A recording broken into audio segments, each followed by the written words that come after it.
This does not fall under the ambit of 17.875. This is not tit for tat where because Ms. Love was admonished previously, now she's trying to find every opportunity to get somebody else admonished. That's not what this is. Now, I'll abide by the court's ruling. And we are back. Thank y'all for watching this video. Please take a quick moment out, hit the like button. As you know, it only takes a quick second of your time. Helps us out, and it helps you by helping us, so we appreciate it.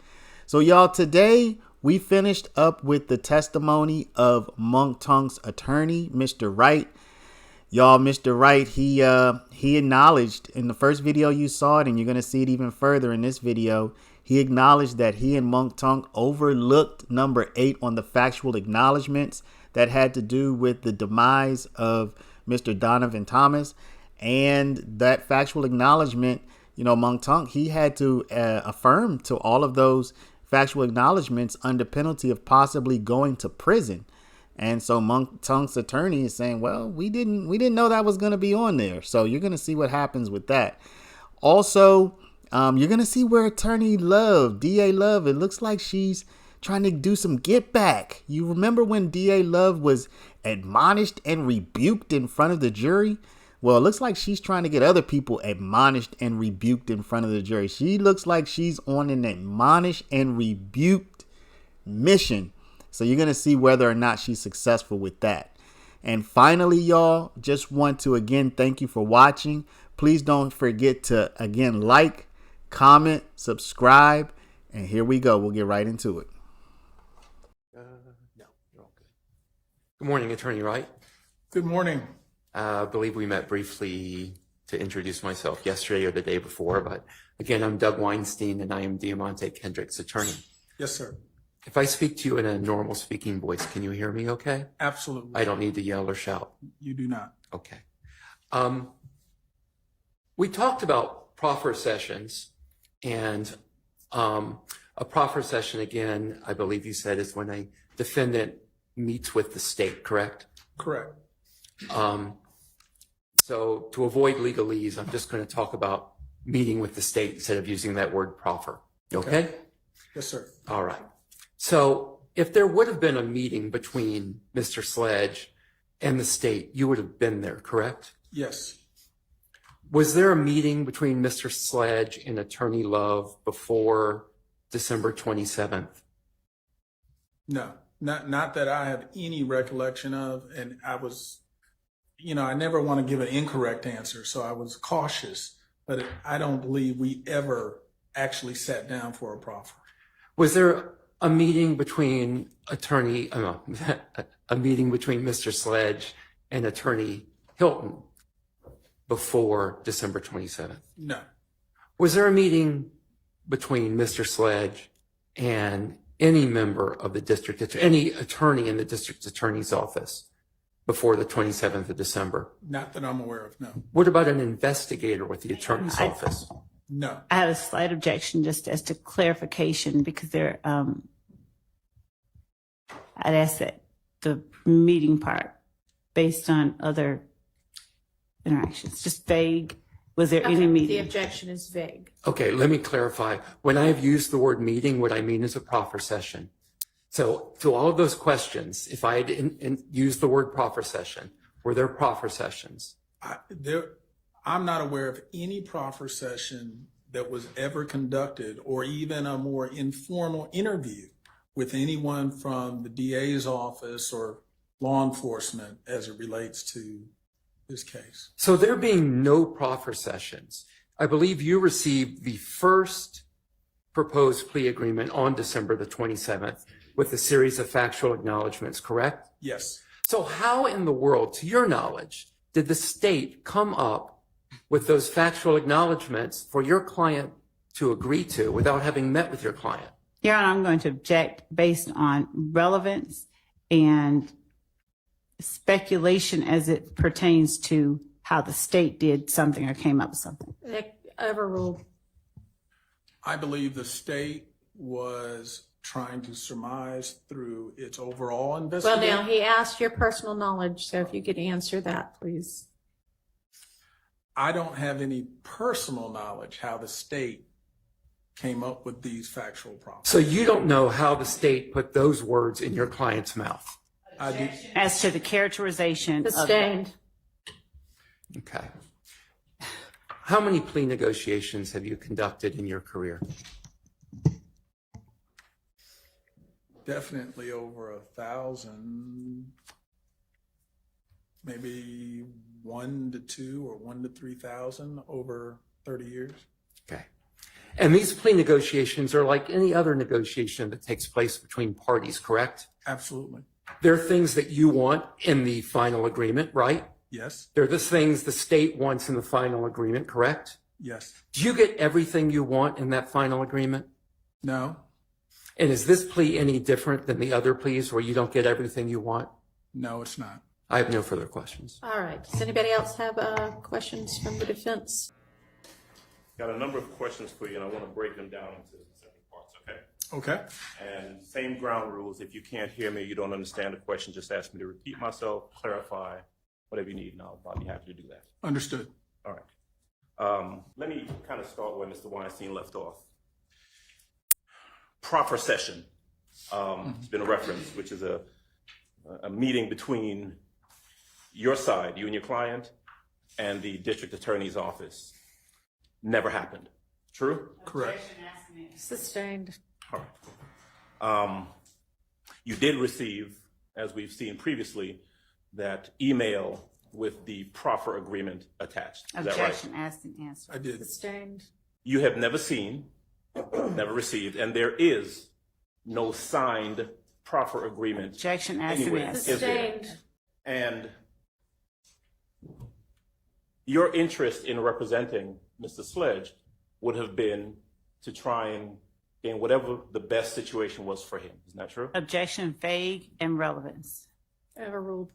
Absolutely. In anything, the best interest of my client, that is tantamount. That is the absolute goal. I want not just keep them home, not just some things you might think. I want the best possible solution for the case. In this case, in representing Mr. Sledge, you indicated you'd known him for well over 15 years, true? Yes.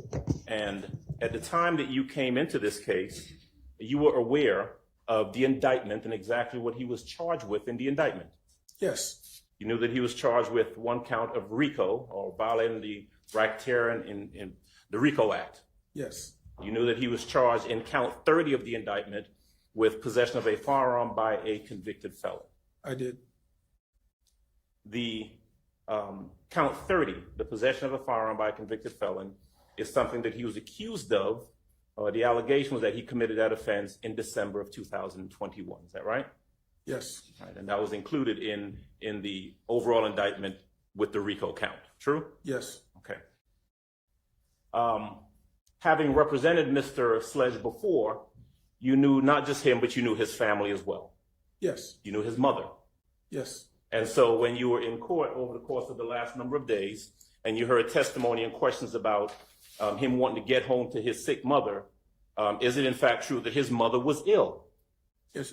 I have personal knowledge that at the time we were going over this stuff, that was something he expressed and was stressed over. That was a concern of his. Yes. You knew, and I want to kind of reference some dates. He was arrested somewhere in June, around June of 2022. Is that right? That's, I'm relying to some extent, but I'll say to the best of my knowledge, yes. Well, you know that the case was indicted. The indictment was handed Yes. down in May of 2022. Actually, that being the case, yes, he was arrested not long after. Okay. You, and I don't want to delve too deeply into it, but you shared that at least in the early part of that, you were having some health concerns yourself. Yes, and let me back up a little. The reason I paused on my answer was, remember, there was sort of an earlier part where he at some point had charges related to this. Those charges ultimately went away. Then much later on, there was an indictment and then an arrest. That's why I sort of paused, because that earlier date is not immediately known to me. But as to once this case was indicted, then the arrest, even though I was not back to my practice yet, I was aware of it and was sort of watching from the sidelines. Okay. You were in court and heard when he was testifying about that previous matter you're referencing. In other words, his arrest and where he was charged with the murder of Donovan Thomas. Correct. And so at the time that you come into this in 2022, you have knowledge that detectives with the Atlanta Police Department had previously charged him with Donovan Thomas's murder and then ended up dismissing it or dismissing the charges, right? Objection relevance. Goes to his Overruled. Yes, that's the point. I was aware from before. So when this occurred, it wasn't necessarily something new to me. I was already aware that there was some history. Okay. You mentioned a couple dates when you were testifying earlier. We talked about you getting into the case somewhere around October or November of 2022. Is that about right? And when I say get into the case, when you were healthy enough, right, Correct. to kind of resume your practice and get into Mr. Sledge's case. Yes, sir. Okay. By the time you would have interacted with him or started representing him on this case in either October or November of 2022, he would have been in jail for a number of months, true? Correct. He would have been in jail at the Fulton County Jail, true?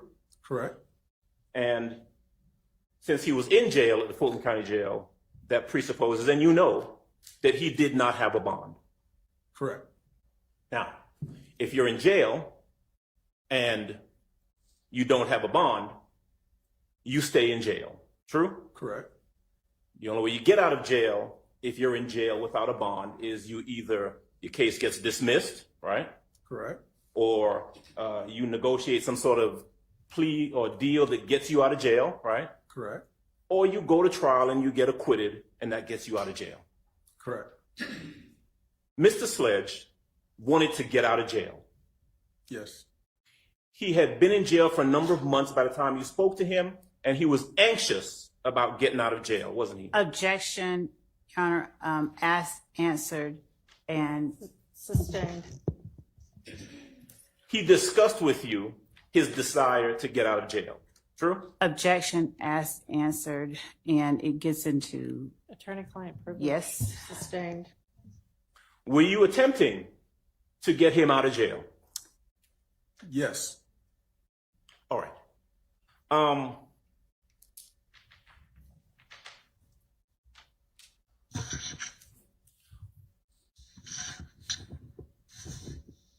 Now, Mr. Sledge, you were in court previously when there was some discussion about what an Alford plea is. Is that right? Yes. All right. Now, and one of the ways that a defendant, Mr. Sledge, could resolve a criminal case is with what's called an Alford plea, right? Yes. Now, an Alford plea, as you would have discussed with Mr. Sledge in one of his previous cases, revolves around someone saying, I'm not guilty of the charge, but I'm going to plead guilty because it's in my best interest. Is that right? Correct. Right. And you would agree with me that entering a plea of guilty, whether it's under Alford or just a straight guilty plea, can sometimes be in a person's best interest, right? Oh, absolutely.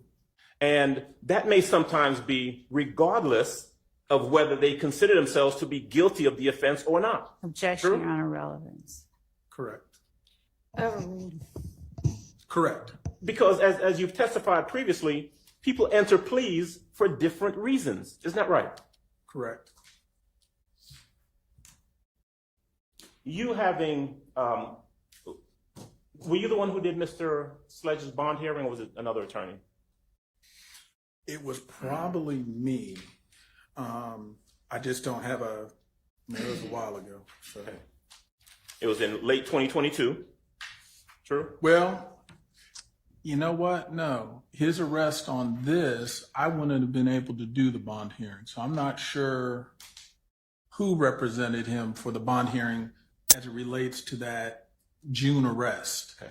I was thinking of the old case, but as to that, I would have to say, no, I was still on the sidelines where I wasn't cleared to practice yet. Right. One thing that you became aware of, though, when you came onto the case in late 2022, is that, as you indicated before, Mr. Sledge did not have the resources to go to trial. Correct. And it is true, he testified. Did you hear his testimony about that? I did. And did you testify also earlier that you knew that he had limited resources and he just didn't have the resources to take this case to a year-plus trial, right? It was something that was heavy on my mind in terms of when I'd be able to return to practice, to be able to assist Mr. Sledge, because knowing he had limited resources. And even, I guess, because of the relationship over the years, even though he didn't have the resources I would have liked to become involved in this case, I was going to do what I needed to do to help him. And therefore, even though it wasn't, a huge fee for, or resources for a big year plus whatever kind of trial, I wanted to get involved, make sure I'm here to get him out of this situation and help him in this case. So I know that was a long answer to your question, but yes, it was something actually heavy on my mind, which made me say, let me get back, be healthy and effective in making sure I can represent him. One of the things that you would have discussed with your client, with Mrs. Sledge, would have been the risks of going to trial. Is that right? Yes. That is certainly something that you would have counseled him to consider in regards to what decision he made. True? Yeah, every client, we're going to have that conversation. It is true that you would have counseled him that, hey, look, Mrs. Sledge. Objection, Your Honor, when it gets into specifics of the risks that Mr. Wright considered existed in this case, I think that is privileged information unless now Mr. Sledge has waived. All right, well, Mr.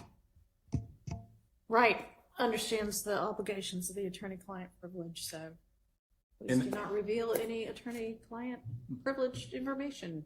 And I was going to say, I cannot answer that question because you're asking me something specific to Mr. Sledge. Sure. What you knew, though, is that had he gone to trial and been convicted, he would have been facing a potentially long period of time in prison. I would say I would know for any of my clients that when you're facing these kind of charges, the potential consequence of a conviction could be a very lengthy sentence. So it's extremely serious. So you want to make sure you can stand guard and do the best to make sure you get the best result for your client. And that is something that you would, without going into any specifics, that is a factor that you would have discussed with Mr. Sledge. True? Again, not specific to Mr. Sledge, but to all my clients, to make sure that their eyes wide open. We talk about the good, the bad, all the possibilities, so that you can make sure as an attorney that my clients have a full understanding of the risk, the reward, and all the possibilities in between, so that they make an informed decision on what they want to do.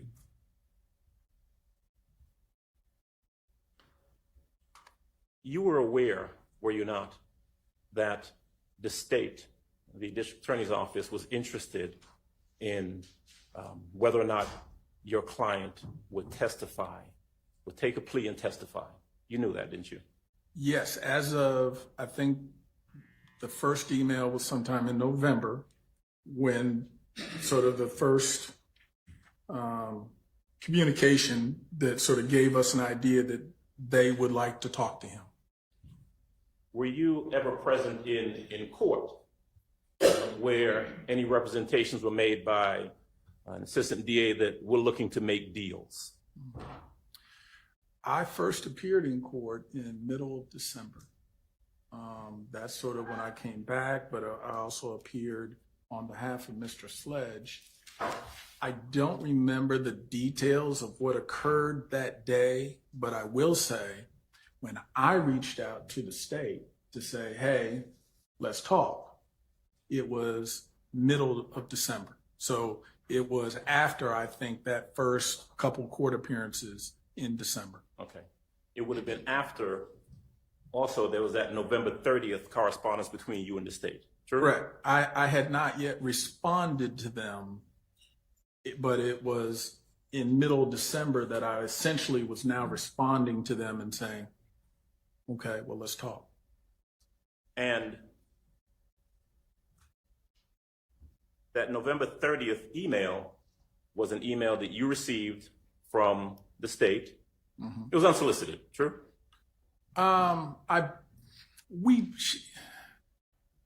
It's easy when you have emails to say, I remember this.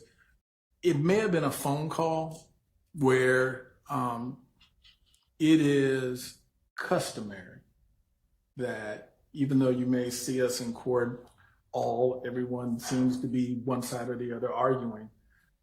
Professionals, we call each other, we talk, we communicate about different cases we may have going on. So it was not unusual for Ms. Love or someone from her office to just reach out, call me as sort of that first step in something. Now, during that period of time, from November 30th to whenever it was you reached out to the DA's office or started having some conversations with them, you would have been talking to your client about what he wanted to do in regards to resolving the case, sure? Cooler, with Can all you my move back towards the mic, if you don't mind? Yeah, with all my clients, I'm going to communicate to them, hey, here are communications or statements or developments, anything about their case. So again, not talking specific with Mr. Sledge conversations, it is my norm and usual that if the state reached out to me, I would have made sure to reach out to him. And more often than not, I don't like jail phones. So I don't want to be listened to. So I will try to go see my clients and have that conversation. At the jail? At the jail. I want to backtrack a little bit and ask you, you testified just a moment ago that you weren't sure as to whether or not you represented Mr. Sledge at the bond hearing in regards to this case. Is that true? Yeah, I just don't have a memory. I may have, but I may not have. I just don't want to misstate something. Would it help to refresh your recollection about whether or not you represented him at the bond hearing if I were to show you a document? Absolutely. Can I first witness, Your Honor? Yeah. Yes, please.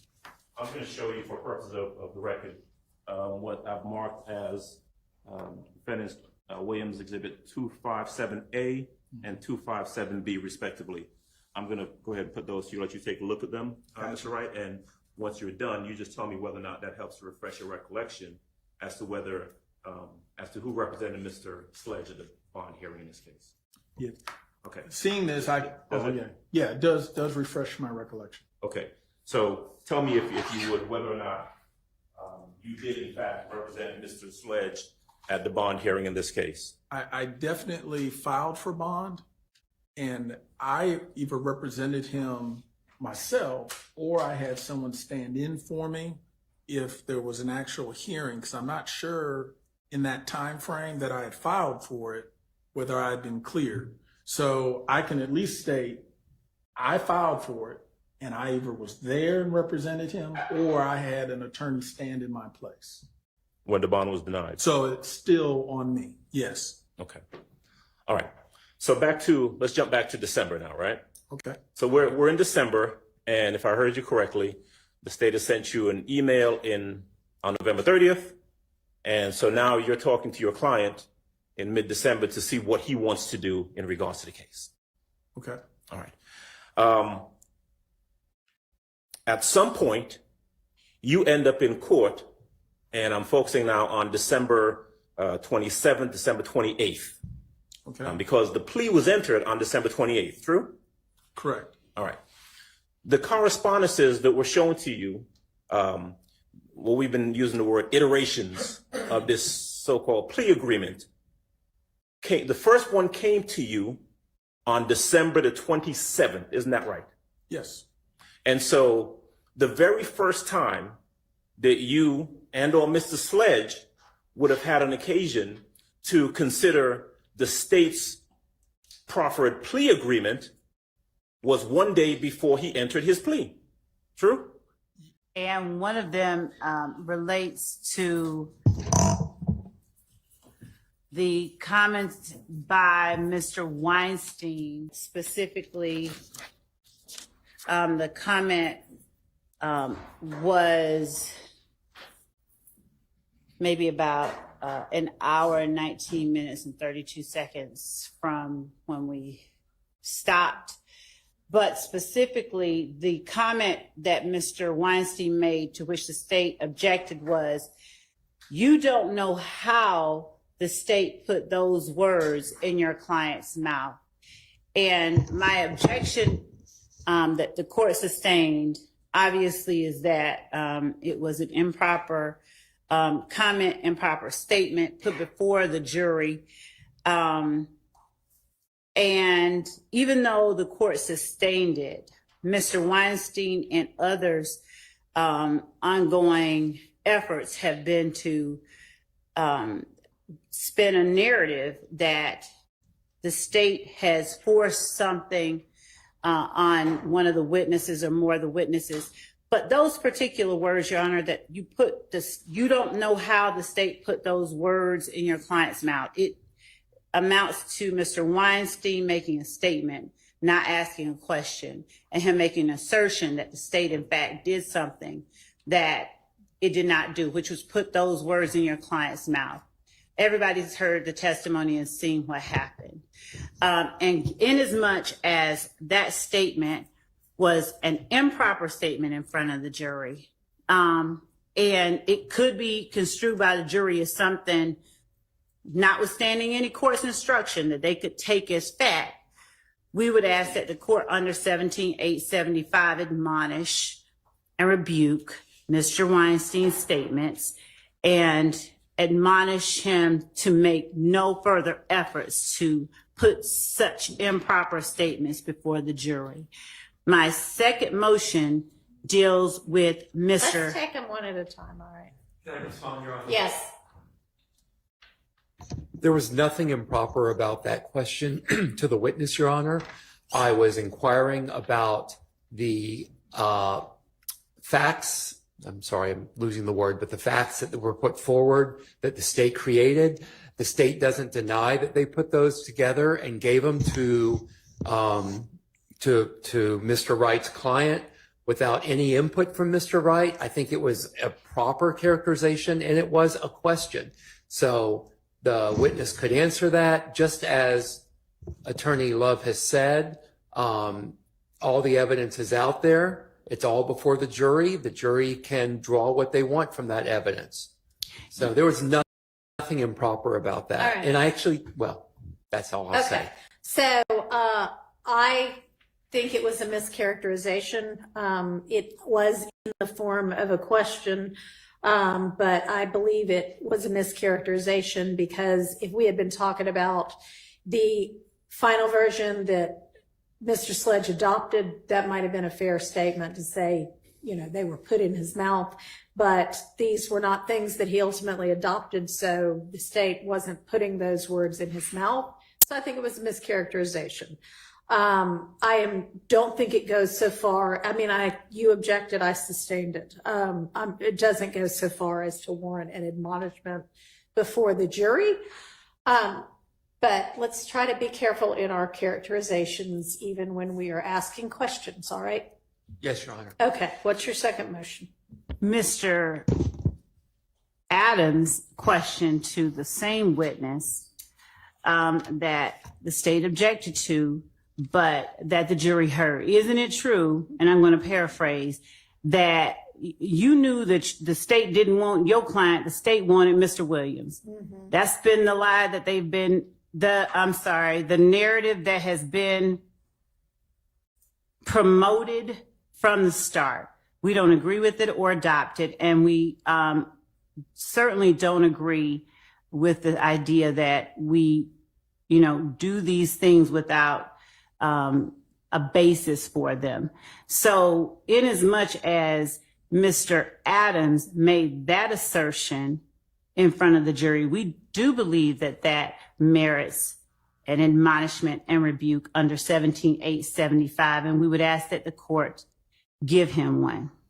All right. And yeah, that statement was essentially, it followed upon another question that was not as objectionable in this way, but that had been sustained. And Mr. Adams, she pretty much doubled down on it and said something to the effect of the state wasn't interested in getting Sledge, they were interested in getting Williams. And that's inappropriate to have asked that witness. And I don't know why you thought that there was any basis for that being an appropriate question, because it would call for speculation anyway.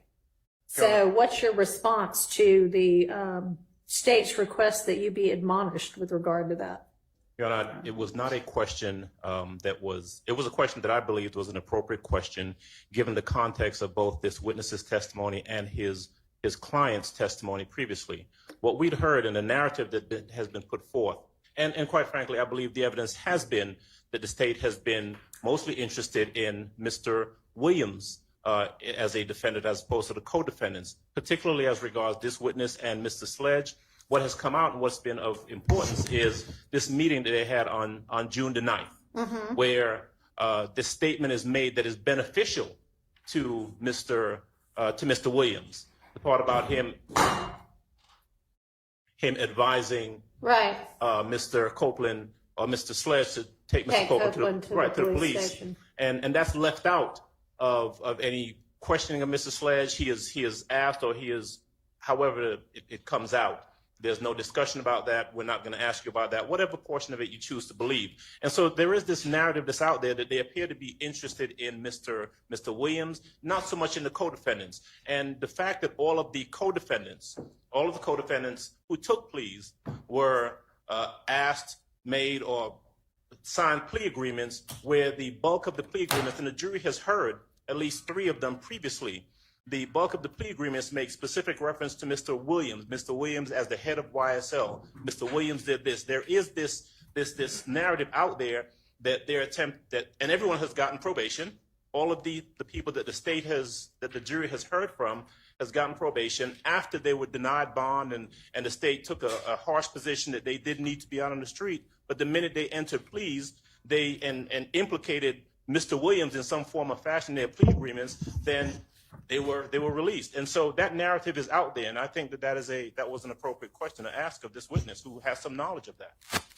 How does this witness have any knowledge of the state's desires about who they most want to get with regard to the 19 or so defendants that are indicted in this case? Because he is a defense attorney representing one of the co-defendants who entered into assisted in entering into a plea agreement. He is familiar with the discovery. He made a statement in part of his testimony previously that he knew what the case was about. And he started going down the road of talking about Mr. Williams before there was an objection made and the objection was sustained. And so he does have knowledge of that. He knows about the case. He knows that Mr. Williams is alleged in this indictment by the state's narrative to be the head of this YSL organization. And he knows that the plea agreements have been to the benefit of the co-defendants who have pled and to the detriment of Mr. Williams. And every other defendant still on trial. Well, but he also knows, as I asked him one question about, was he in court when he heard the statement that was made by the prosecutor before the plea, made by the prosecutor. It was Miss Lizzie Rosenwasser at the time, where the statement was made that we're interested in anyone who wants to make a deal except Mr. Williams. We're willing to make a deal. And so he knows this. We're not doing this in the blind. He's aware of this information. I'd like to respond. What's that? Yeah.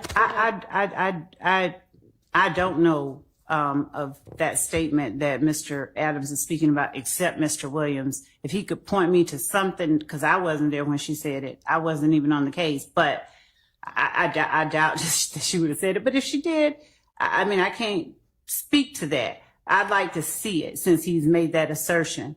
But the second thing is, as it relates to his assertions regarding the plea agreement, Mr. Sledge, I believe, or either Mr. Wright or Mr. Sledge were cross-examined specifically on whether or not the state asked Mr. Sledge any questions about Defendant Williams. And Mr. Sledge said no. And the idea that we're pushing the narrative when the state itself, as the record will reflect, elicited the testimony about Mr. Williams encouraging Mr. Sledge to take Kenneth Copeland to the police station, belies this argument that the evidence that has been brought out by the plea agreements and by the state's actions somehow or another support this, in my mind, baseless assertion by Mr. Adams in the form of, or in the disguise of, a question to Mr. Sledge's attorney. There has been, Mr. Sledge's attorney could have been asked whether the state, whether the state asked more questions about one person than another, but actually he was asked and he testified that the question and answer session was more of a kind of get to know you session, and that when Mr. Sledge began talking about Mr. Williams, the state said, the only thing he said about the state is that the state said, that's not the question I asked you. And when he said something about it appeared to be a hot button issue, he later said, there was nothing that you did that made me say that. I just, based on you not asking him about that, I may jump to that conclusion. So putting in front of the witness, this assertion about the state's intention, because as if it's the state that's on trial and that the state is doing something that is just wrong. Is it your impression that the state don't really want your client? He wants Mr. Williams. It wasn't an effort to solicit an answer. It was an effort to put an assertion in front of the jury that was improper and that can't be taken back. And that has been the entire. Well, they're going to make that argument. Yeah. Regardless, I'm sure they did in opening, and I'm sure they're going to in closing. But I don't believe, Mr. Adams, that there was any kind of a good faith basis to ask that question and to think that was a proper question for this witness to be able to answer. But Ms. Lev, with regard to what you propose is any kind of curative or admonishment, I mean, I don't know what that would be. I would ask that the court admonish Mr. Adams in front of the jury that the statement he made regarding the intentions of the state as they relate to Mr. Sledge and Mr. Williams were improper statements by counsel, that in those types of statements, the jury is to remember they are not evidence, but that Mr. Adams should not have made that statement in front of the jury. Okay. So they weren't statements. It was a question. It was just an improper question. And 17-875 talks about statements of prejudicial matters not in evidence. And Your Honor, it's not, there's nowhere in evidence. It was a statement that was dressed up like a question, but he made an assertion in the form of a leading question. Was it your understanding that the state really didn't want your client? He wanted mine. And the fact that he dressed it up as a question doesn't take, our position is it doesn't take it out of the realm of improper statements put before the jury that fall under 17-875 that merit admonishment at the very least, even if not rebuke, but that Mr. Adams should be admonished about that statement. It was improper, and it should not, similar statements, even in the form of questions or disguised as questions, should not be made about the state's intention, which one, no one else can testify about, and two, it was just wrong to put before the jury, pretending it was a question to this witness. Your Honor, if I may respond briefly. Go ahead. I have this witness on cross-examination. Yes. And I'm allowed to ask leading questions. I will defer to the court. If the court felt as though the question was an inappropriate question, there was an objection made, and the court sustained that objection. And I abided by the court's sustaining that objection. This does not fall under the ambit of 17-875. This is not tit for tat where because Ms. Love was admonished previously, now she's trying to find every opportunity to get somebody else admonished. That's not what this is. Now, I'll abide by the court's ruling, by the court sustaining the objection, but I've stated on the record what my belief was and what my good faith basis was for asking that question in regards to the narrative being put forth from the beginning of this case, and I'll stand by that. I'm trying to look back at what happened right before that. Sustained was, it was your observation that the state wanted this plea to go through as much as Mr. Sledge did. The state objected on relevance and speculation as to what the state wants. Oh, I actually overruled that one. Never mind.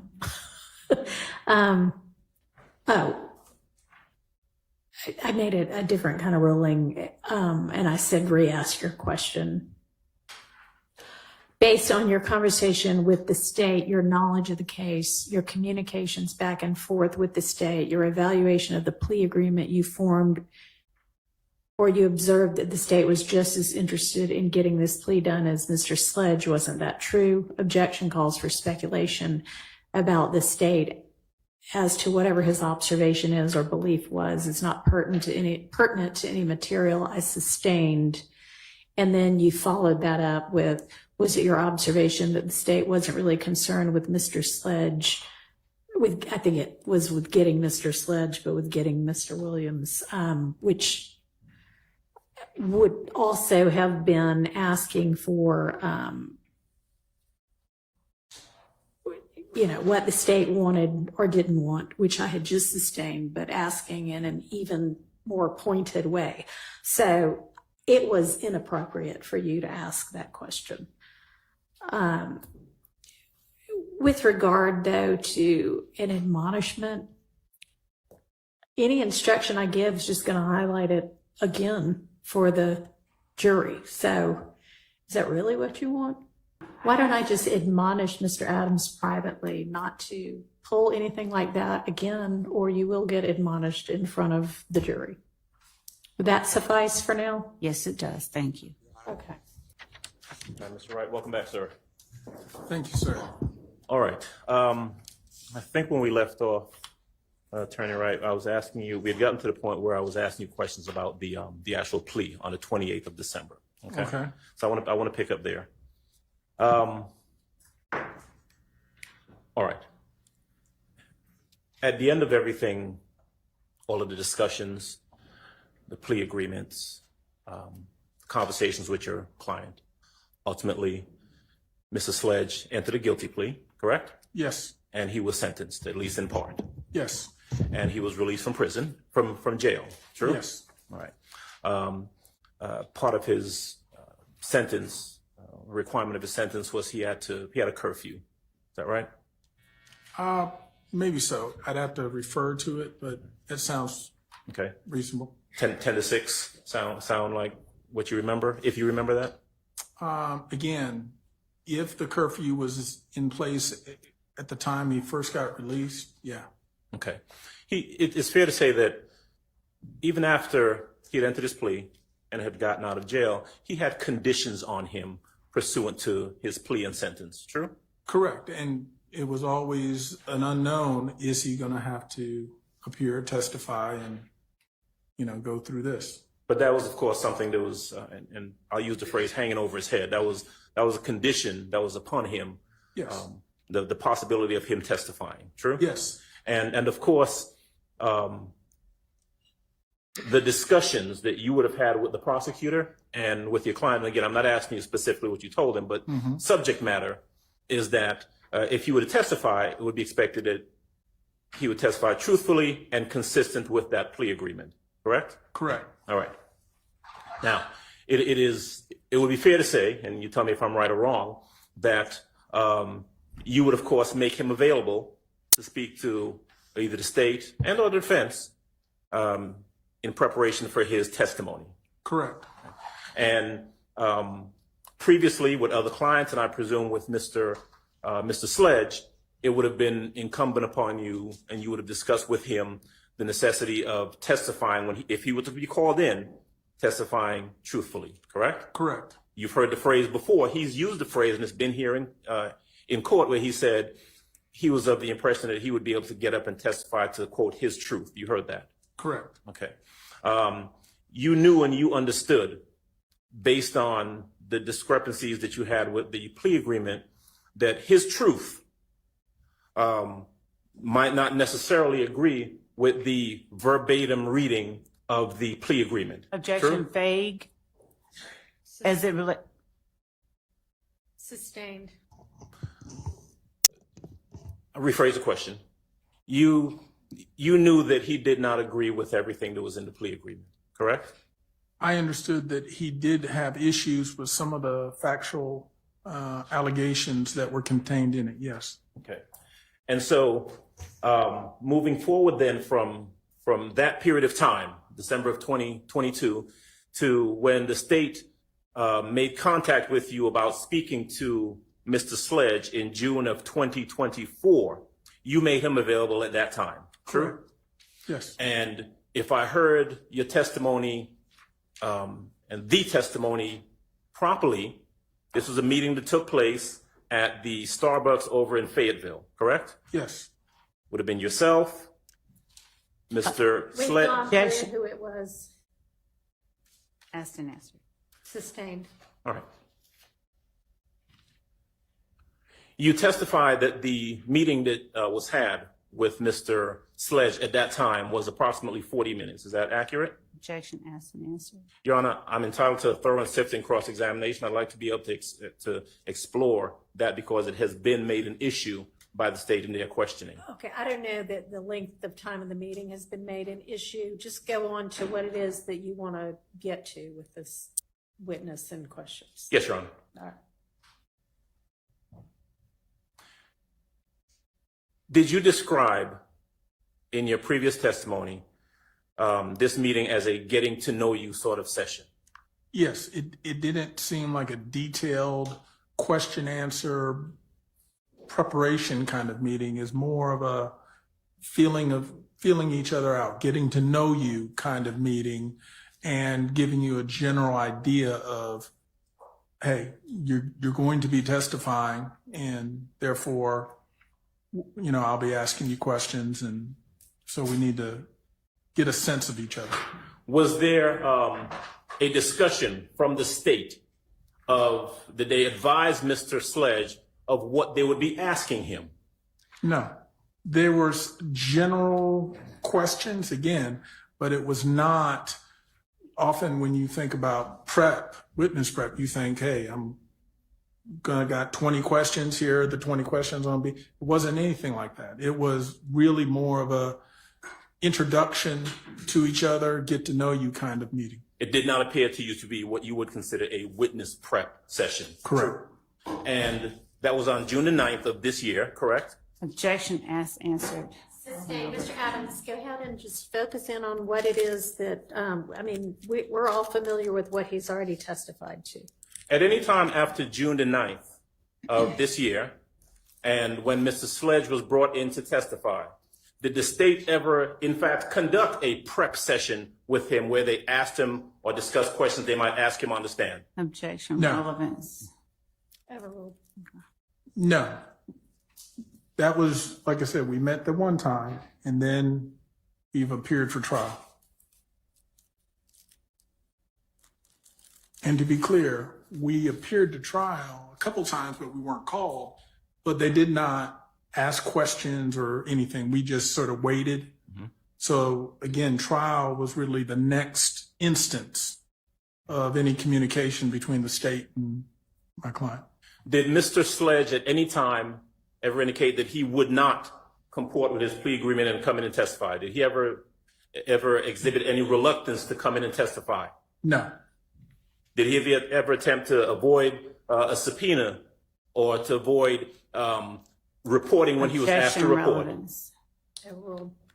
No, in fact, for us, in our posture, we wanted to make it clear if they need to meet with us, see us, when we need to come in, we were always going to make sure we are there and make ourselves available so that at all times it's clear we're fully cooperating.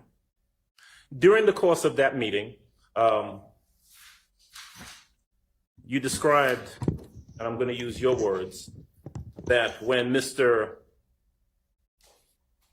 Sledge started talking about what Jeffrey Williams had said about taking Woody down to see the police, that, quote, the prosecutor didn't seem to like that topic. What I said then were words to the effect, and I'll say it again now, that she made it clear that wasn't what she asked him, which is true. That wasn't the question that I heard her ask him. But ultimately, my observations were that it was a topic that she wasn't asking about. And again, it just sort of raised a red flag for me that, is this a hot topic? There's something to that. When Mr. Sledge testified that the prosecutor said to him, quote, I'm not going to ask you about that, do you have a specific recollection of him, of that being said? What I can say is, again, I didn't hear Ms. Love say that, but I do know my client indicated that's what he heard. So we were both present, but we heard things differently. So yes, he has always contended that's what he heard. And again, to the extent that what I heard was not the same. Did he contend that prior to him being put on the stand? Let me rephrase that question so it's clear. Okay. You heard his testimony when he testified to that on the stand, am I right? Yes. Had he indicated that to you, that sentiment to you, that that's what he heard prior to him coming in here and testifying? Yes.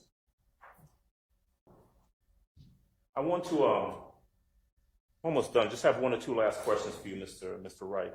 I want to jump back to early December of 2022, when you were having the back and forth with the state. Okay. In regards to the plea agreement. And if I heard you correctly, that was between essentially the 27th and 28th, is that right? Yes. Do you recall stressing to the state or sending them a message, specifically telling them that you were ready, he was good, Mr. Sledge, was good to take the plea, he didn't want any media, and that he just wanted to get back to his family? Do you remember expressing that sentiment to the state? I did. Attorney Wright, thank you. That's all I have at this time. Thank you, sir. Thank you. Mr. Sharp. Good afternoon, Mr. Wright. Good afternoon. Attorney sir. Wright. Good afternoon.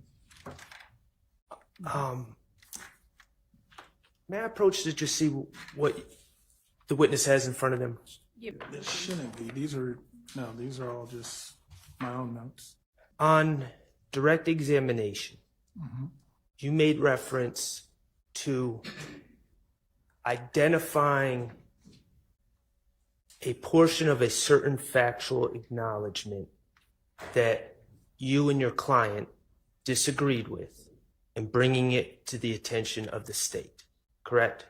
Yes. Well, you mentioned several, but there was one in particular that the state changed for you, correct? I need you to give me a little more info Okay. on which one. And I'm not going to get into the contents of it, but it's in what's been marked 455Y. Okay. Now, we're throwing a lot of numbers at the jurors. Okay. Just so we know what we're talking about, 455Y is not the final plea agreement with the final factual acknowledgments, correct? No. Okay. On 455Y, on factual acknowledgement number 8 on that document, not the final document, but number 8 on that document, isn't it true that you identified that factual acknowledgement and said that you had some problems with that factual acknowledgement? And I'm specifically the last part of it. Yes. Okay. Now, as the attorney in this case for Mr. Sledge, you received discovery, correct? Yes. And you were able to see what your client may have said or did not say to any police officers. Correct. Okay. And certainly you were representing your client and are aware of what your client may have said or didn't say to any district attorneys. Okay. And you're aware, you would be aware of what your client would have said to any district attorney investigators, correct? Yes. Okay. The part of factual acknowledgement number 8 that you asked to be removed, and the state removed it. Okay? You with me? Yes. The state removed it. We agree? Yes. Okay. That part that you asked to be removed, from your review of the discovery and from representing your client never said such a thing, correct? I can say that my client never said or adopted that statement, and that was one of the reasons he asked it to be removed. Okay. And I understand he didn't adopt it, but to your understanding, he never said it. Correct. Okay. And that's why I'm just trying to clarify.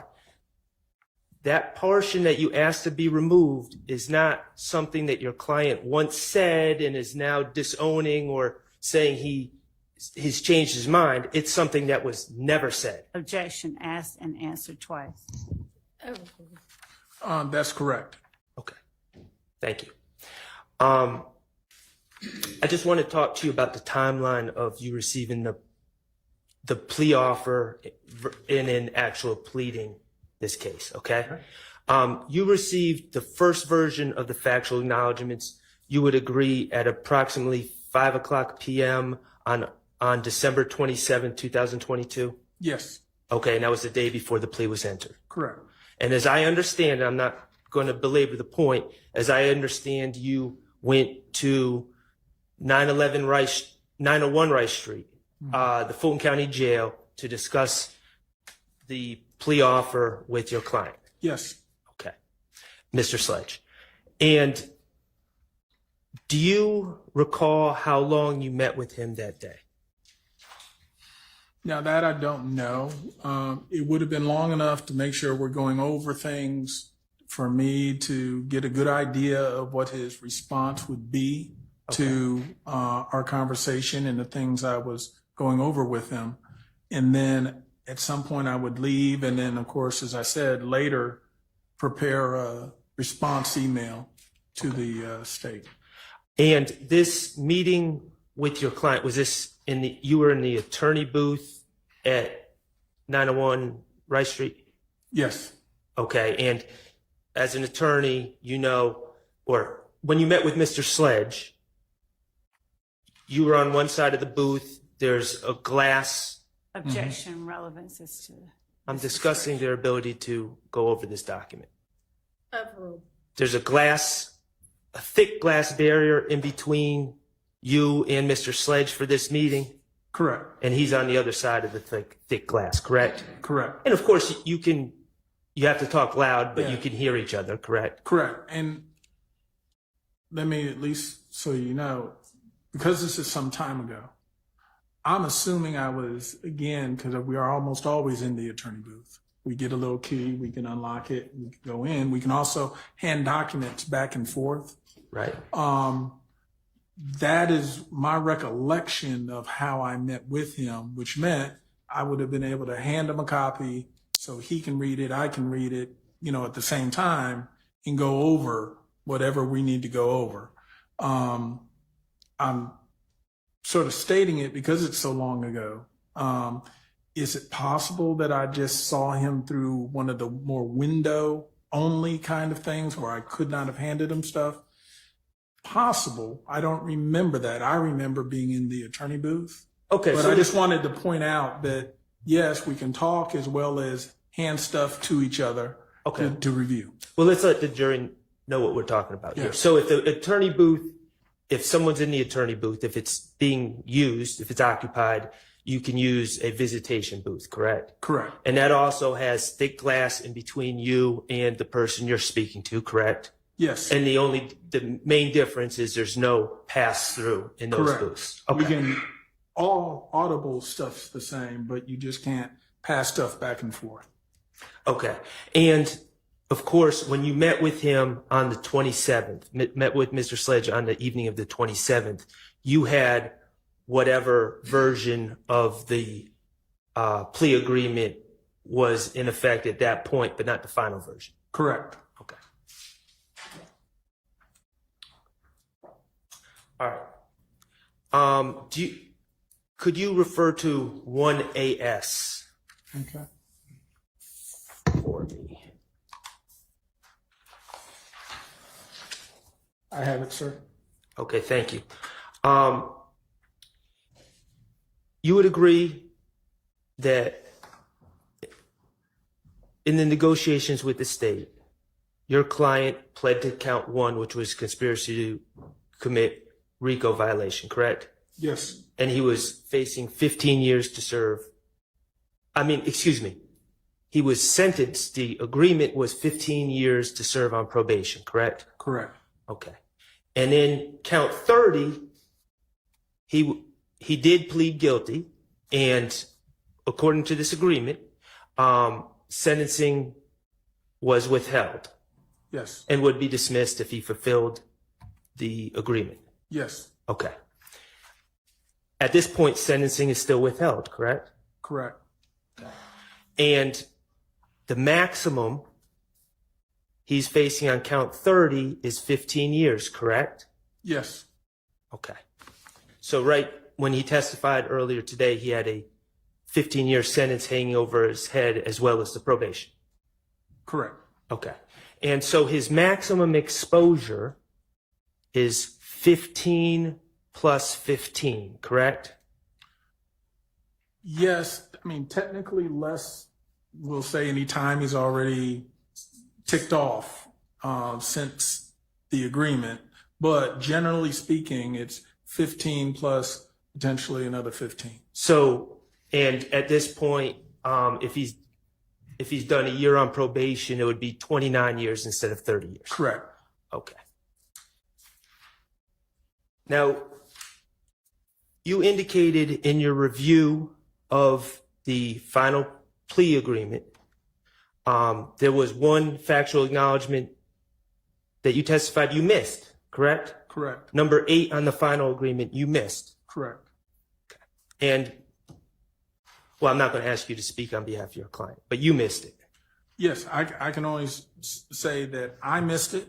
And had I seen that, I would have immediately, because it was of a certain subject that from the very beginning we had sought to exclude from this. But ultimately, for whatever reason, we missed it. Okay. Can you, in sentencing acknowledgements number 5 on that final agreement, defendant's sentencing acknowledgements, Yes. this final plea agreement between Mr. Sledge and the state, as reviewed by yourself and Mr. Sledge, indicates that your client is facing as much as 35 years in confinement. Isn't that correct? Correct. That's what the agreement says. Correct. Okay. In fact, he's facing 30, maybe 29. Correct. It would have been a max of 30. So 35 was incorrect. Okay. So, Your Honor, I object to the characterization. The language, I'd object to the characterization, and I don't want to speak further, but the question was posed whether it said he faced 35 years, and that is an incorrect characterization. I can, Okay, do you want to rephrase? does the document say that if your client does not fulfill the obligations of this agreement, it may result in defendant being sentenced to serve as much as 35 years in confinement in the Georgia Department of Corrections? That is what the document indicates. Okay, is that your client is facing 35 years? I think it would be a more correct statement to say 30, but point is 30 or 35, a whole lot of time. But yes, I think the correct number is 30. All right, you're making my point for me. Gotcha. You signed an agreement where your client was facing, you and your client signed an agreement saying that your client was facing 35 years. Correct. And he was really only facing 30 or less. objection, asked and answered. Yes. Sustained. Your client on that final agreement, there's a word that's crossed off and initialed by your client, correct? Yes. Okay, begin was changed to being. It's just switching the letters, right? Yes. Okay. And that was crossed out and written and initialed by your client, correct? Correct. All right, and you've reviewed the video tape. You were in here when the video was played of your client taking a plea? I was there. Okay. That was something that Miss Love caught and instructed Mr. Sledge to cross out an initial, correct? That sounds correct, yes. All right, that wasn't something that was caught by your client. Correct. All right.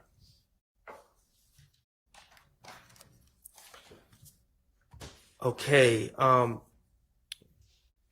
Mr. Wright, you, in addition to what I first asked you about number 8, the portion of number 8 that you pushed back on the state and they changed, you also pushed back to acknowledgement number 3 on the final plea agreement, correct? Correct. And number 3, which you pushed back on, regarded the video that your client made with Quindarius Zachary, where he was, we'll say, threatening a gentleman by the name of Kelvin Watts, correct? Correct. Okay. And you're aware that the factual acknowledgement indicates that your client, while associated with YSL and to support and express loyalty to YSL, made this video. Correct. And it indicates, the acknowledgement indicates that the video was made on behalf of YSL, correct? Correct. Okay. Your Honor, I'm going to object to a characterization. Sustained. I mean, if you read it carefully and then rephrase.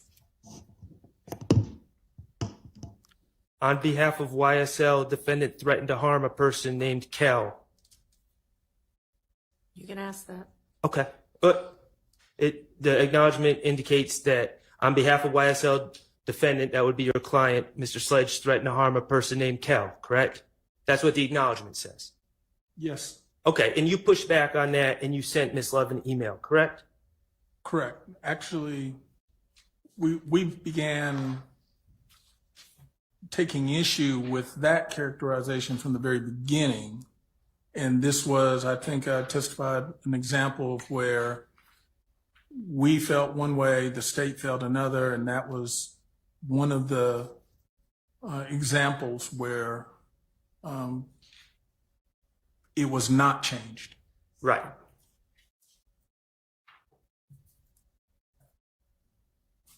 Okay. Do you have the emails? Actually, this might be. 460 is right here.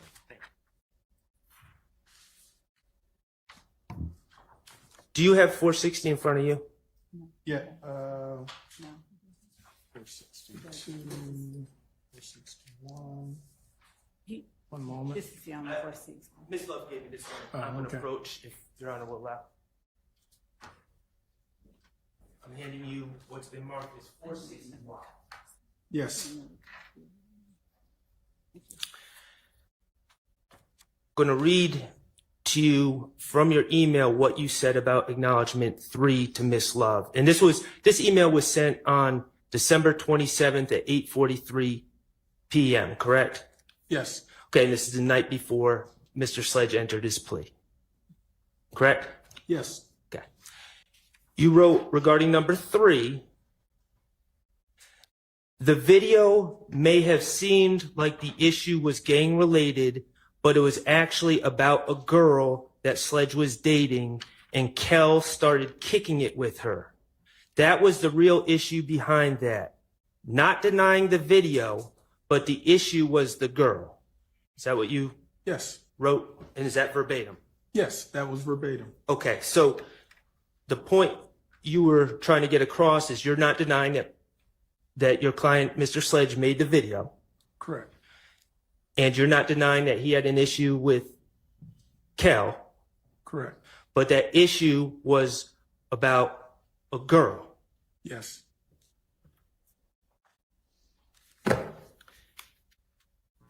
And you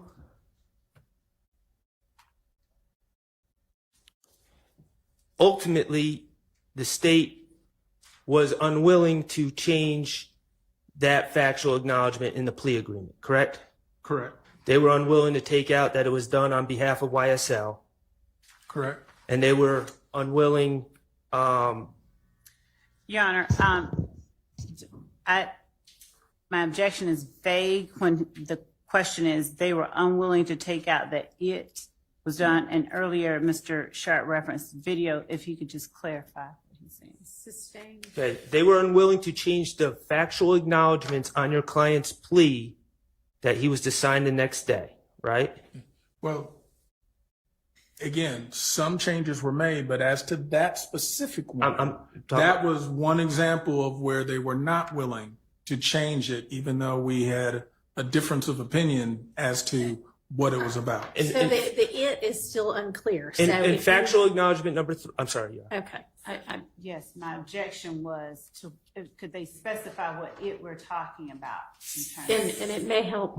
Factual acknowledgement number 3, which relates to the video that was made Yes. with your client and Mr. Zachary in it, correct? Yes. Okay. The state was unwilling to change the language that it was done to support and express loyalty to YSL, correct? Correct.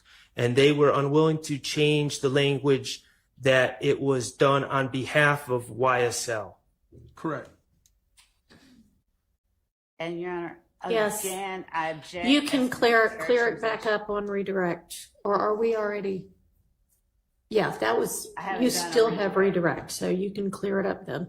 They were unwilling to change the language where it said, wherein on behalf of YSL, defendant threatened to harm a person named Kel because of that individual's association with a rival gang. They were unwilling to change All it, right, right? all right. I think that the state's objection is a valid one, and I don't know if you want to, if you need direction, but why don't y'all approach? Okay, Attorney Wright, do you remember at this moment, in your email, you did not indicate specific changes that you wish to have made, correct? I'm going to object. 1 minute. Actually, in my email, the way I even described I put, here are recommended changes, and then I went number by number, all the way 8 through 13 for Okay. the agreement I had at the time. I get it. it's not like you went through it like you do in Microsoft Word and mark it with red or anything like that, like an editor would, correct? Correct. Okay, but the point you were conveying in that email was it was not gang related, correct? Correct. And it was over a girl. Correct. As to that issue number 3. As to number 3. Okay. And ultimately, the final version of Mr. Sledge's plea agreement includes language. You would agree that it includes language that indicates that the video and the making of the video and the threats were gang related. Correct. That number 3 is an example where there was not a meeting of the minds with the state, and that's where they did not remove the information, consistent with what we were suggesting be removed. And the gang related versus a girl was where the meeting of the minds was not happening, correct? Correct. I mean, ultimately, the state included sort of both things in there where we were saying it was really about the girl. Right. And you told Mr. Sledge that he could explain this later to a jury. Objection, Judge. One that asked, answered, and province of attorney-client privilege. Then attorney-client privilege. Okay. Mr. Wright, from your dealings with Mr. Sledge, you are aware that Mr. Sledge did not completely agree with factual acknowledgement number 3. Objection asked and answered. Sustained. On the date that he pled, he did initial that factual acknowledgement, correct? Asked and answered. Your Honor, this is the first time I'm questioning this I witness. know, but lots of other people already have, and we've gotten that information at least a couple of times. Okay. I mean, you're welcome to ask whatever it is that we're leading up to.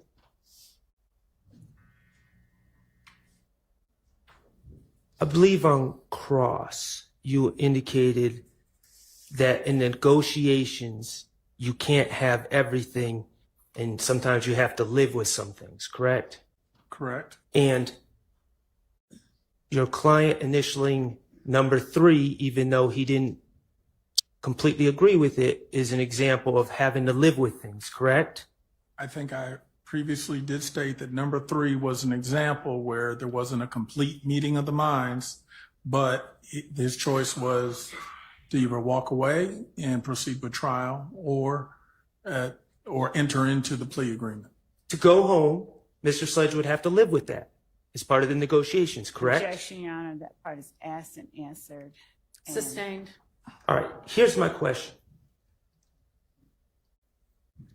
Is it fair that Mr. Stillwell would have to live Objection, with your Honor. client? Asked and answered. No.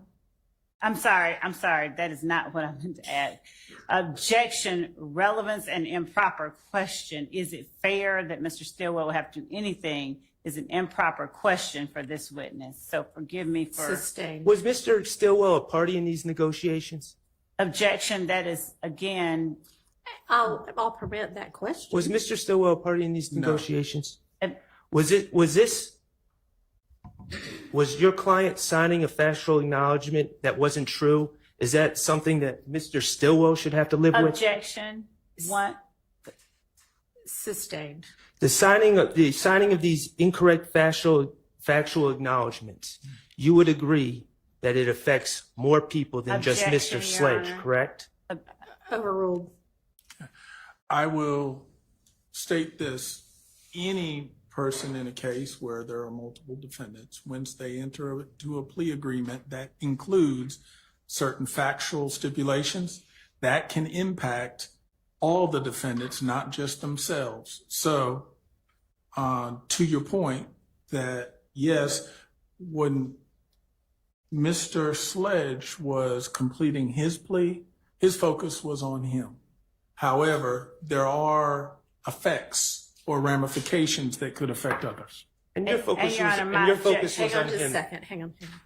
And my objection was to the characterization of the incorrect or improper factual acknowledgement. So the answer, I think, sort of dealt with it, but my objection was that that was a mischaracterization or improper characterization. Was All factual, right, well, was, the jury's heard the testimony, so. was factual acknowledgement number 3 completely correct from your client's perspective?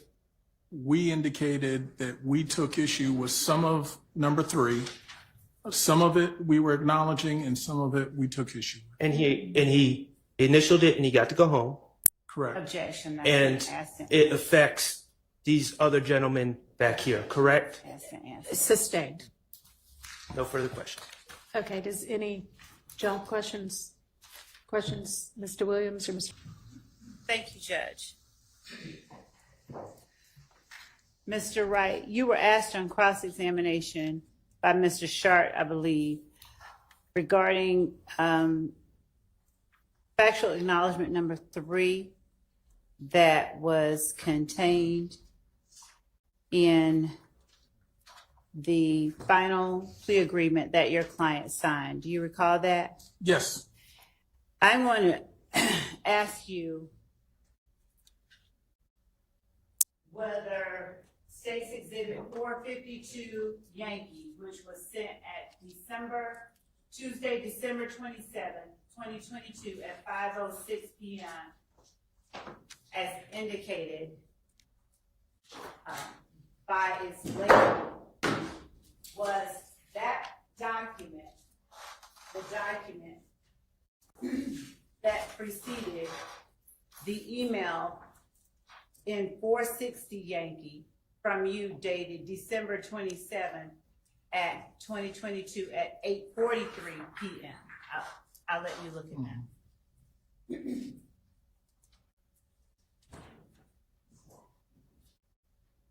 Paying particular attention to number 3 in State's 452 Yankee.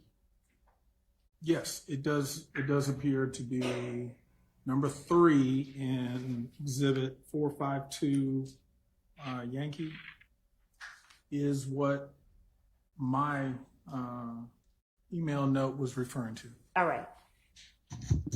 Would you please read exactly what number 3 in State's Exhibit 452 Yankee says that was sent to you before you sent the email in 460 Yankee?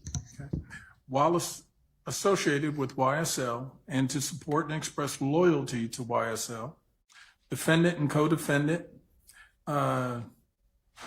Demikian Garlington and Quindarius Zachary appeared in a video with another person, AS, wherein the defendant brandished a weapon used in a drive-by shooting, and wherein, on behalf of YSL, defendant threatened to harm a person named Kel because of the individual's association with the rival gang.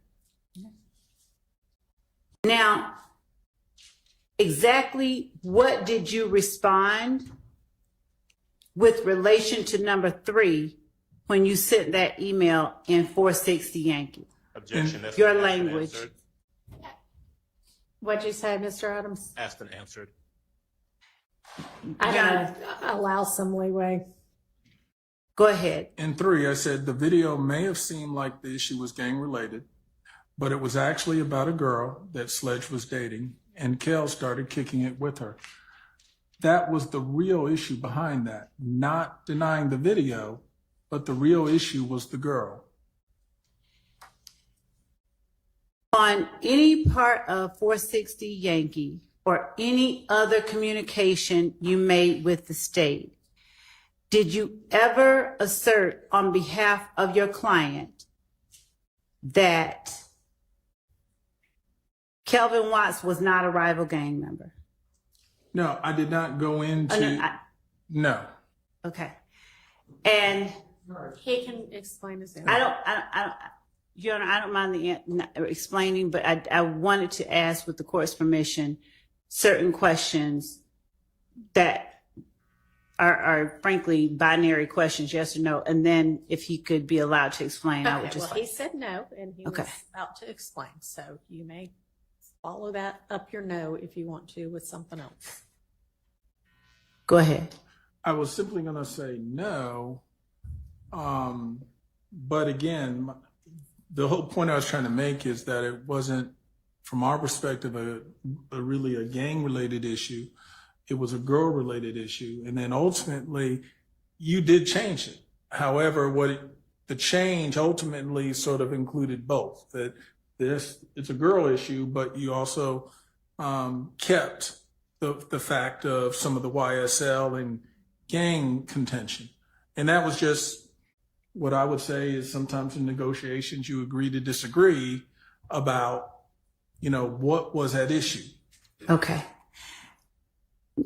I'm going to ask you the next question. Did you ever indicate in any way on behalf of your client that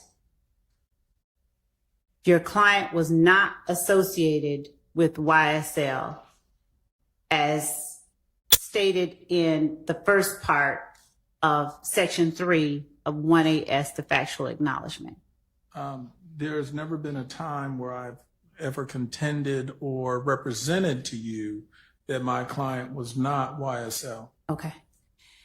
And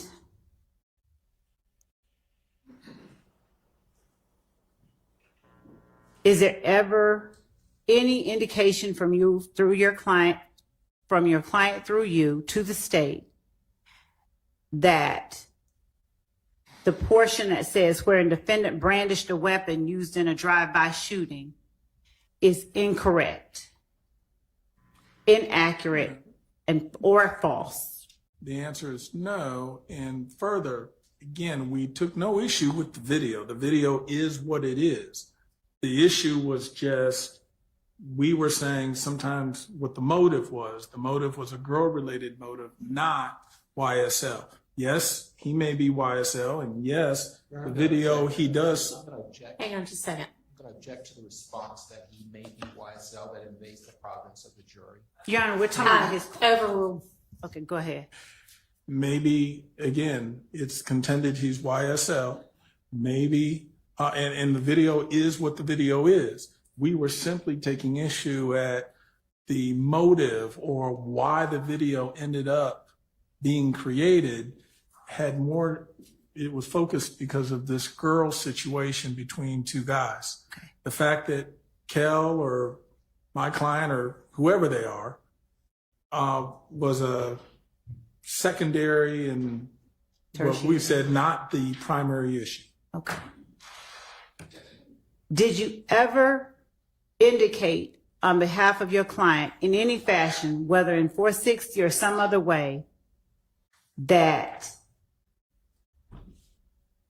the portion wherein on behalf of YSL defendant threatened to harm a person named Kale was false?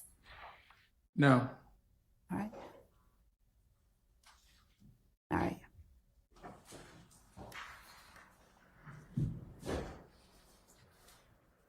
So is there any statement contained in State's Exhibit 1AS, Section 3?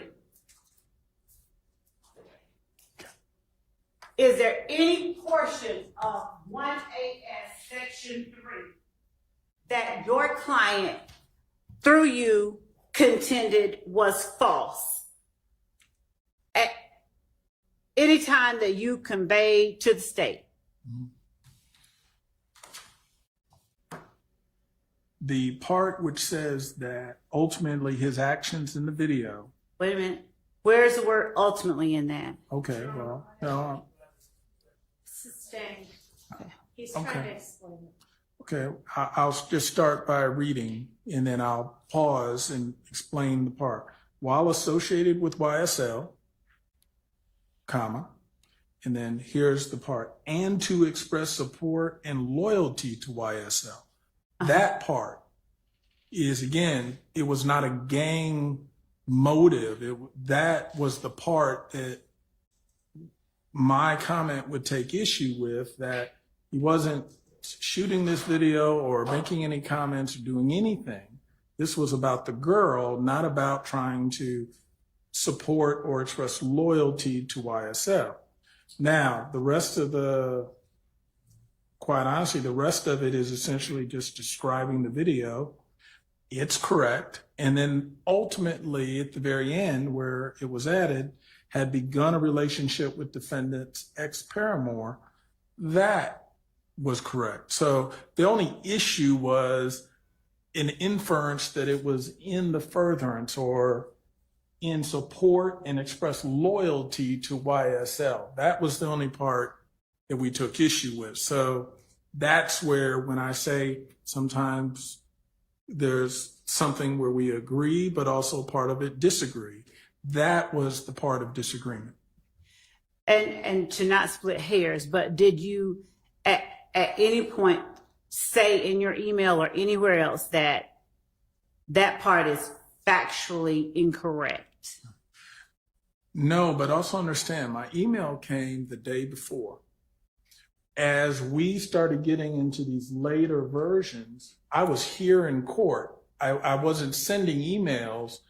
At that point, we were communicating verbally back and forth because we were sort of both here. But the point being is, that was something that my recollection is, hey, we changed it to the extent we're going to change it, and that ultimately you weren't going to change it further or, eliminate that. So my client, as he, I think, testified to, would say, look, some parts I may not have liked, and guess what? When asked, I'll explain it. But ultimately, I don't want to not do a plea. I want to get the plea done so I can move forward.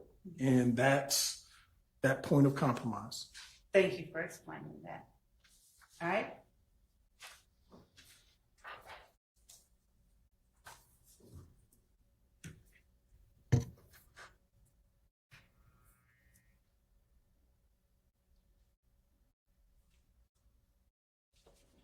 Your Honor, I would also at this time ask the court to conditionally admit 452, 460, and 453, not for publication at this time, but subject to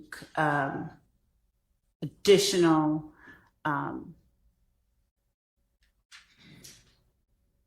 restrictions as the court sees fit. And we can discuss outside the presence of the jury. Conditionally admit them. If we want to talk about them more, we can talk about them more. Yes, Your Honor, thank you.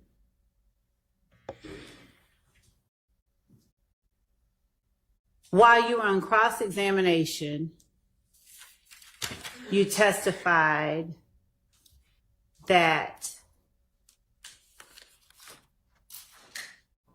some of the factual allegations that were contained in the final plea agreement were not ones that you had agreed to. But on direct,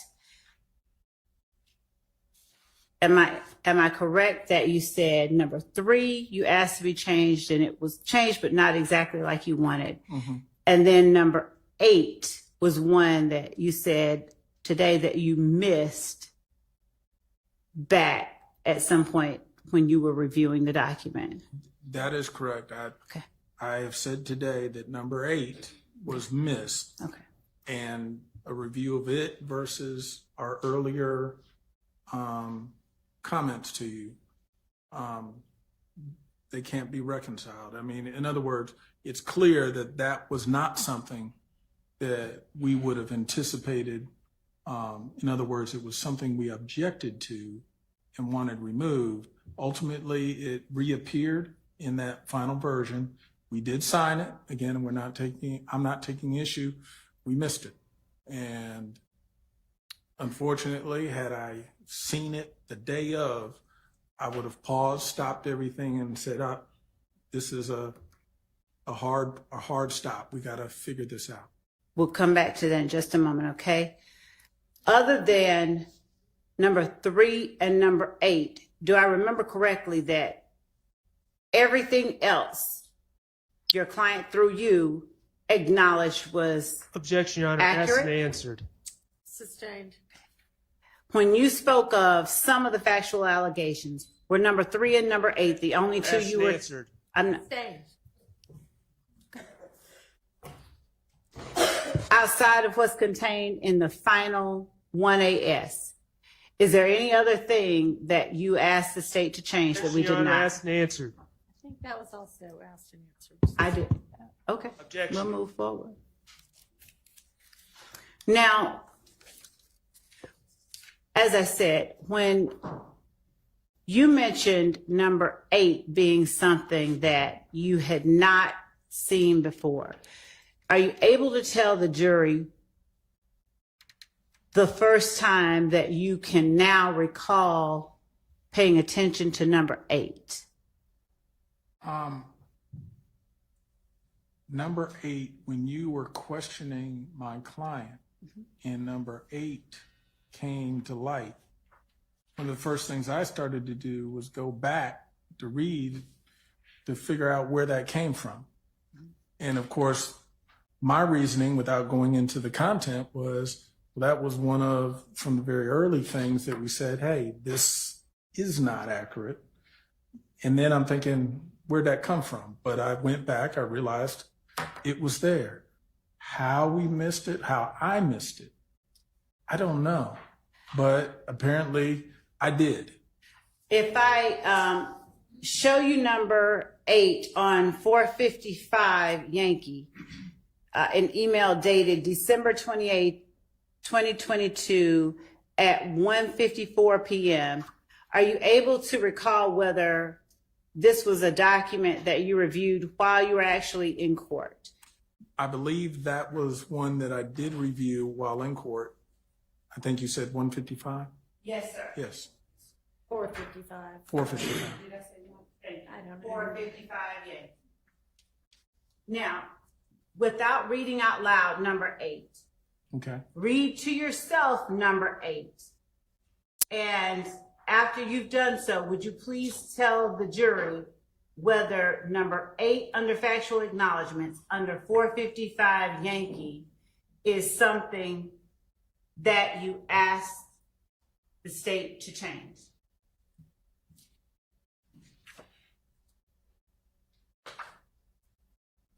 If we, With just okay.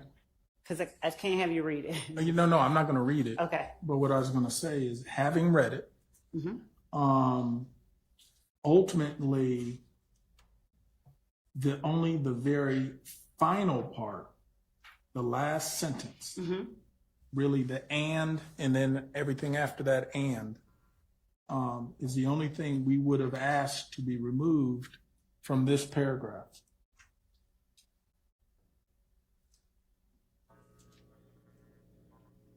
So essentially, you could say almost the last 2 sentences. And so,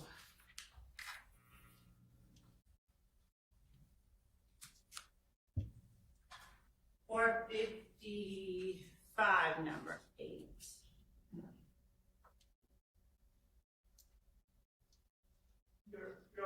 Yes. I'm going to object under 403, misleading the jury.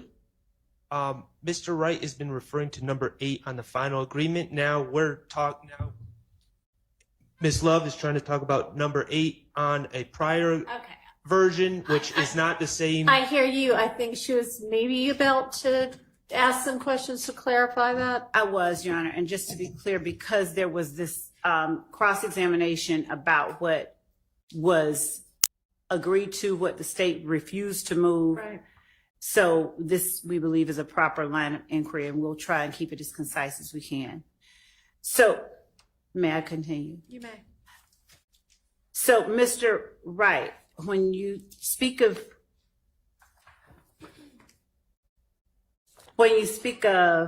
the change you requested on number 8 of 455 Yankee, does number 8 on 456 Yankee, is that the difference, and is that the line that you're referring to that appeared in the final version. Well, they are two completely different statements. Right.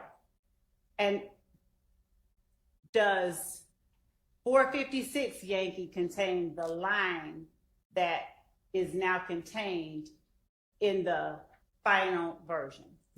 No, what I can see is that in 455 Yankee, where item 8 in that document was the one we had been talking about, and we took issue with the last couple sentences of it.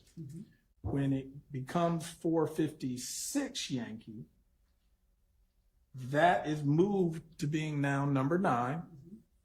The lines in question were in fact removed, but a new number 8 is inserted, and the new number 8 is what I said we missed. We didn't see that because it had not been part of the prior version.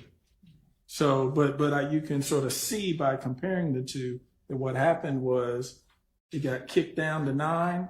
A new number 8 was put in, but number 9 does in fact remove the line at issue in the old number 8. If that wasn't confusing. Not at all. Okay.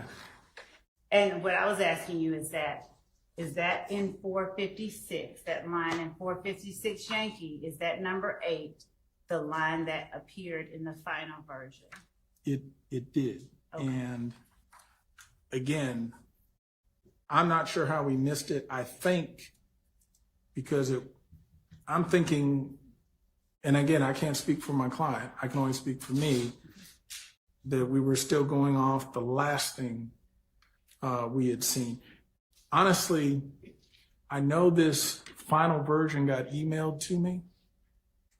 I'd be interested to know, just to be sure, what time the plea happened versus this email, because that would make sense as to if I didn't see this last version email before we ended up taking the plea. And again, I'm not saying it did happen. I'm just saying I'm trying in my mind to figure out how we missed that. How did that happen? And as you were asked on cross-examination about your understanding and your client's understanding or initialing of each of these acknowledgments,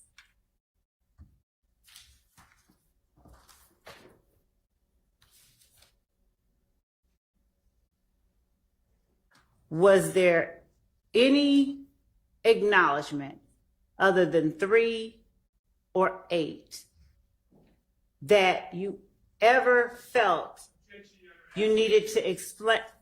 I don't think this particular question's been asked before. That you ever felt you needed to express to the state, my client may need to explain these further? I know that I expressed to the state that at some point my client... Your Honor, I'm sorry. I'm going to object because I believe that answer calls for something that invades the province of the attorney-client conversation relationship.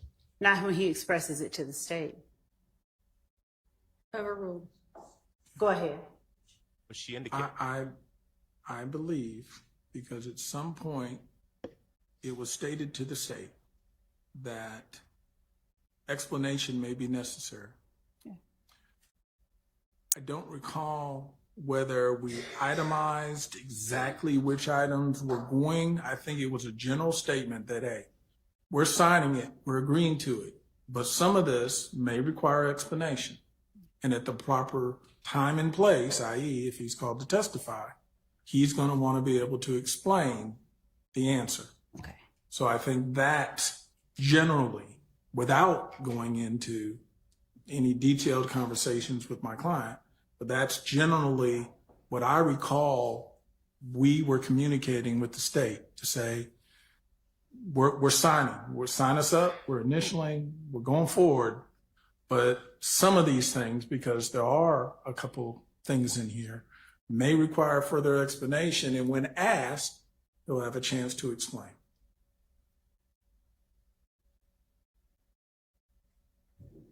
Were any of those things inclusive of any other acknowledgement or understanding besides the two that you already pointed out?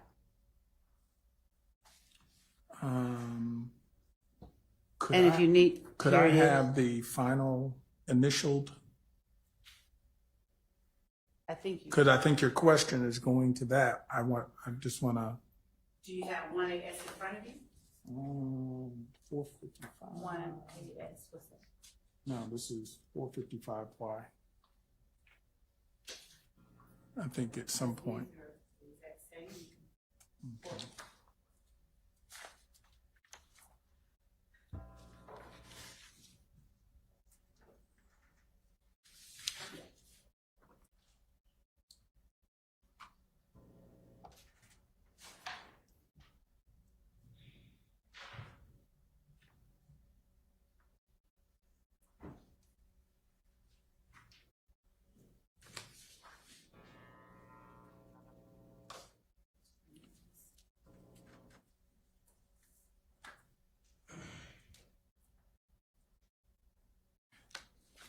Reviewing this, 3 and 8 would be the only ones that I believe he would have, I'll strike that. 3 and 8 were the ones that there seemed to be issues that may require explanation. Okay. Just 3 and 8.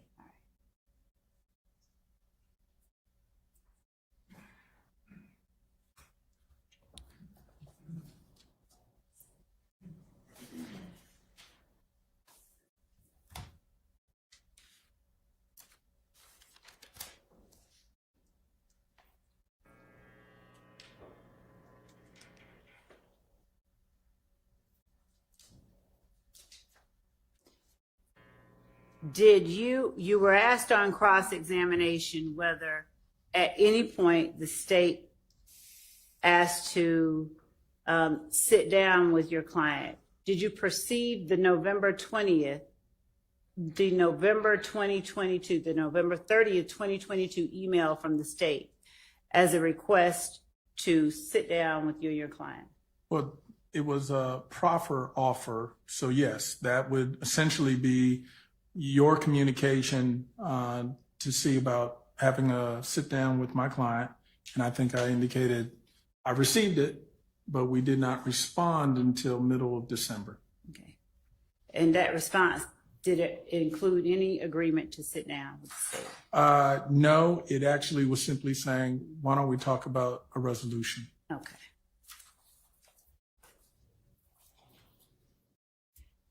And as it relates to the questions on cross-examination about the November 27th email and the November 28th emails and where you were when you were able to review them with your client. You mean December 27th? Did I say November? Yes, I did Okay. mean, thank you. The December 27th and 28th correspondence. At that time, were you and your client aware that you all were not the only people who had yet to resolve your cases? Correct. Well, the question, having known me personally for as long as you've testified you have, did you feel that comfortable enough? Hang on. Relevance as to what he felt? Yes. What are you, finish your question so I can. Because the question, What was the other one? I'm sorry. Do you I don't have maybe any. rephrase? All right, I'll rephrase. Did you were asked on cross-examination about receiving communication and plea offers, plea agreements on December 27th and 28th and meeting with your client at the jail and in court. Do you Okay. recall those questions? Yes. At the time that that was going on, did you believe or did your client indicate to you to express to the state that you needed maybe any additional time to go over those agreements? No, at that time, we were very eager to ink a deal and resolve the case. And ultimately, that's how the 27th happened in the evening, as well as once we show up to the courthouse, how on the 28th we were trying to iron out an agreement, which we ultimately tendered to the court. Were you or your client through you ever given the impression or led to believe that if you did not ink a deal on December 28th, it would go away? No, I don't think there was ever a sense that we were given a deadline. It was, hey, now or never. I think it was just a matter of he's expressed. He had different concerns and different motivations. So again, not speaking for him, but he seemed very eager to ink a deal if a deal could be had on the 28th. Okay. And you were also asked about your desire or willingness to go to trial. If your client chose to go to trial rather than ink a deal, regardless of the financial arrangements that you had made, would you have continued to represent him?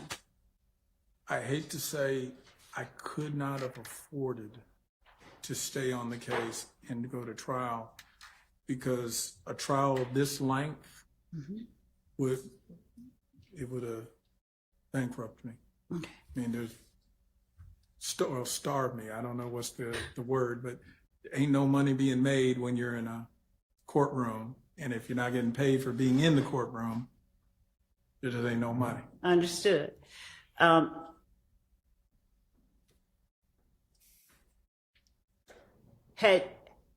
Without getting into what you told your client, would you have made efforts to arrange for him to have suitable or to? Okay, I'll withdraw. All right. Right. Did you ever move to withdraw in this case? No.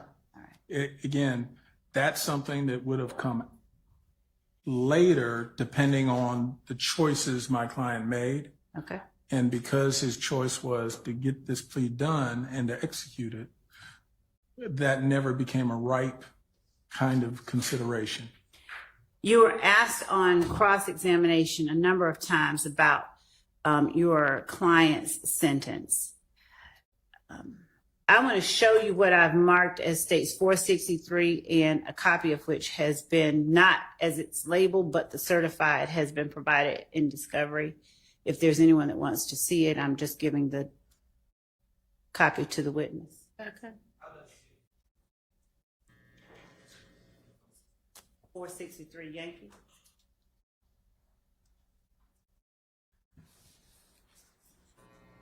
You were asked on cross-examination whether count 30 was held open until the end of this initial trial. Do you remember that?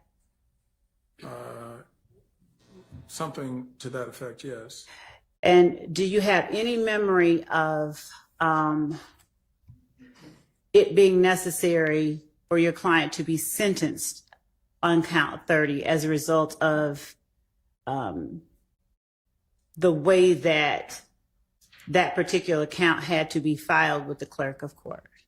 Actually, we put creative language in there where if he sees his cooperation through, we could actually be in a position to withdraw his plea on that count, and then it would be null prost. So one of the benefits is count 30 will go away, and then he'll just be on probation for the primary count. So that was, I guess, one of the incentives in this agreement was, I guess you now have both ends. The incentive that that count could go away, or the deterrence that, hey, there's a hefty sentence if you go afoul. And does 463 accurately reflect your client's final sentence that he was given that day, in addition to or under the restrictions of 1AS, the plea agreement? It does. Okay. And so would you please tell the jury what your client was actually sentenced to on that day? Your Honor, I'm going to object. That's actually been asked and answered previously.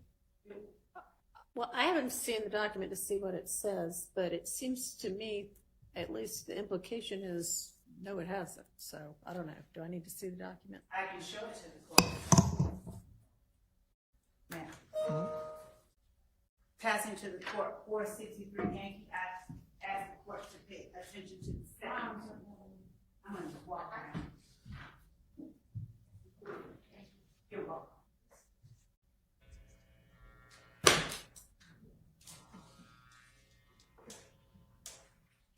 Okay. No, I don't. Overruled.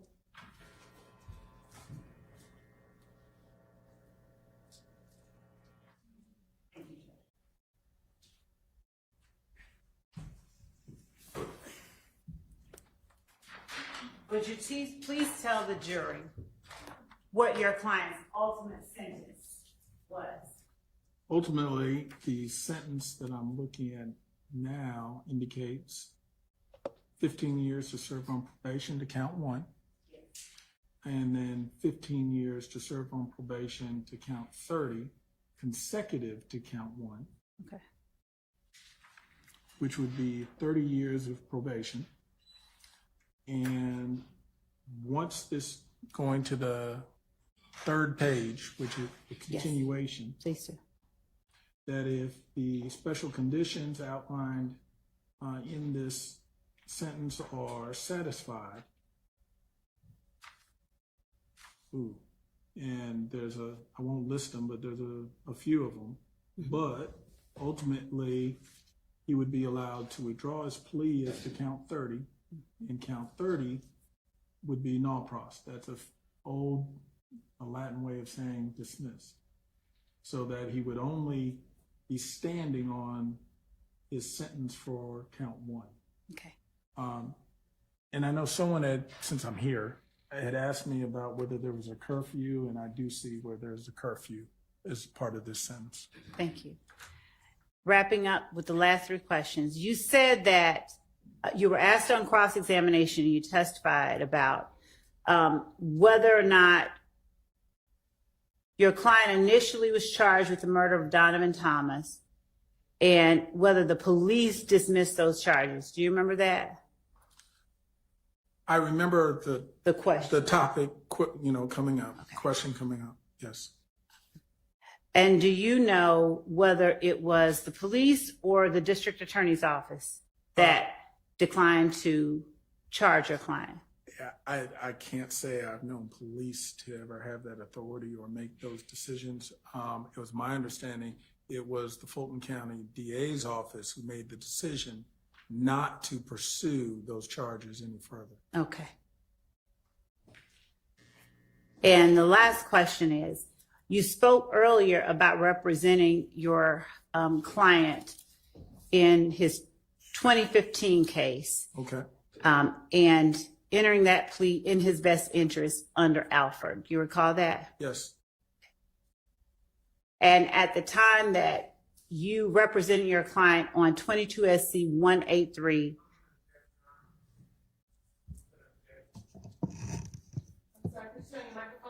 Yeah, we can't really hear you. Sorry. I'm sorry. I'm going to object, and we can approach if. Thank you. Go ahead, Ms. Love. Thank you, Judge. Just two more questions. You were on cross-examination. Did you testify that you were not certain that your client would have to testify It was on December 28, 2022? correct. That the point was, if you need him and you want him to testify, he will.